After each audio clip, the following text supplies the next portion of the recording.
Hello guys, welcome back to the channel Ajay Sharma लो।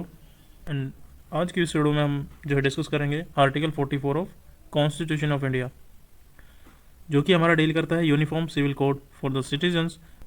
और साथ ही हम आर्टिकल 44 के जो रेलिवेंट केस लॉज हैं उनको भी डिस्कस करेंगे। तो बने रहिएगा, हमारे साथ जुड़े रहिएगा। और अगर आप लोग चैनल पर पहली बार आए हैं तो वीडियो को लाइक करके चैनल को सब्सक्राइब जरूर कर लीजिएगा, ताकि आने वाले ऐसे ही अपडेट्स आप तक ईजिली पहुँच सकें।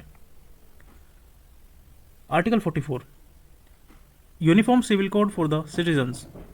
अब हमारे जो कॉन्स्टिट्यूशन ऑफ इंडिया में वो लिखा हुआ है, the state shall endeavour to secure for the citizens a uniform civil code throughout the territory of India.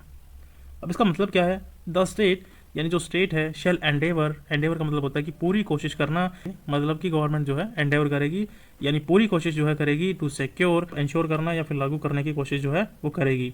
For the citizens, ये सभी सिटीजन्स ऑफ इंडिया के लिए है, चाहे वो किसी भी रिलीजन से बिलोंग करता हो। अ सिविल कोड यानी यूनिफॉर्म सिविल कोड का मतलब same civil law for everyone, marriage, divorce, maintenance, adoption, inheritance जैसे मैटर्स में रिलीजन बेस्ड जो है पर्सनल लॉ के बजाय एक जो है कॉमन लॉ प्रिवेल करेगा throughout the territory of India. ये लॉ पूरे इंडिया में इक्वली अप्लाई होना चाहिए, किसी एक स्टेट तक लिमिटेड नहीं होना चाहिए। तो हमने क्या समझा आर्टिकल 44 के अंदर? आर्टिकल 44 है हमारा, वो कहता है कि गवर्नमेंट जो है वो पूरी कोशिश करेगी कि इंडिया में सभी सिटीजन्स के लिए एक ही सिविल लॉ हो, और ये लॉ पूरे इंडिया में इक्वली अप्लाई होना चाहिए, किसी एक स्टेट तक जो है लिमिटेड नहीं रहना चाहिए। अब हम आर्टिकल 44 के रेलिवेंट केस लॉज देख लेते हैं। मोहम्मद अहमद खान वर्सेस शाह बानू बेगम, 1985 का जो ये केस लॉ है, landmark case law. The honourable supreme court rule in favour of the Muslim women, emphasising the need for a uniform civil code to the promoting secularism. और इस case law में जो है honourable supreme court ने शाह बानू यानी जो मुस्लिम wife थी उसके फेवर में डिसीजन दिया, और and court emphasising the need for a uniform civil code. और साथ ही कोर्ट ने ये कहा कि यूनिफॉर्म सिविल कोड जो है होना चाहिए। यूनिफॉर्म सिविल कोड से रिलीजन के बेसिस पर जो है डिस्क्रिमिनेशन जो है कम होगा, just for to promote and ensure the secularism.